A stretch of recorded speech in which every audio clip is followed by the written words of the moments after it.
உயிரின் உயிரான விடுதலை சிறுத்தைகளே,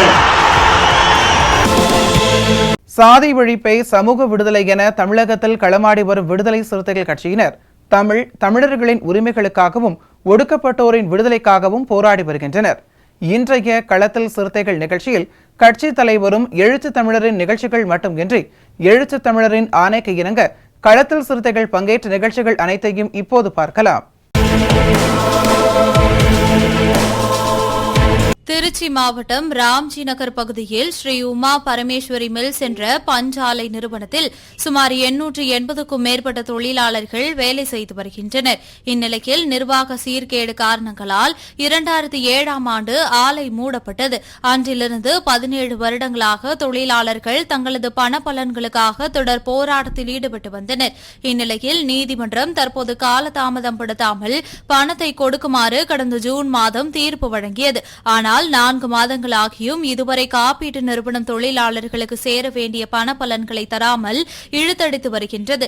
எனவே தொழிலாளர்களுக்கு கிடைக்க வேண்டிய பண பயன்கள் விரைவில் கிடைத்திட வழிவகை செய்ய வேண்டும் என கூறி விடுதலை சிறுத்தைகள் கட்சியின் மேற்கு மாநகர மாவட்ட செயலாளர் புல்லட் லாரன்ஸ் தலைமையில் NITUC சங்க தலைவர் ஜம்முநாதன் உள்ளிட்டோர் மாவட்ட ஆட்சியர் பிரதீப் குமாரை சந்தித்து மனு அளித்தனர். இந்நிகழ்வின் போது விடுதலை சிறுத்தைகள் கட்சியின் பொறியாளர் அணி மாநில துணை செயலாளர் பெல் சந்திரசேகரன், பகுதி துணை செயலாளர் சந்திரமோகன், மணிகண்டன், லிங்கேஸ்வரன் மற்றும் NITUC சங்க தலைவர் ஜெம்புநாதன், சங்கத்தின் நிர்வாகிகள் வடிவேல், பாலகிருஷ்ணன், மருதமுத்து மற்றும் 50க்கும் மேற்பட்ட தொழிலாளர்கள் கலந்து கொண்டனர்.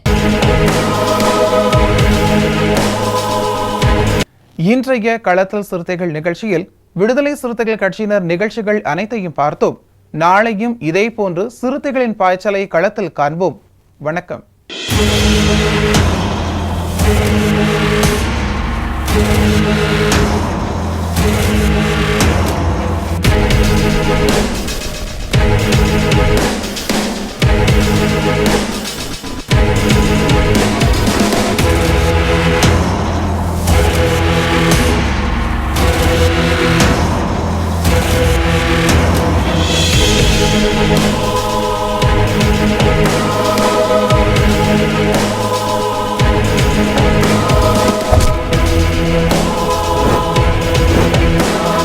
உயிரின் உயிரான விடுதலை சிறுத்தைகளே,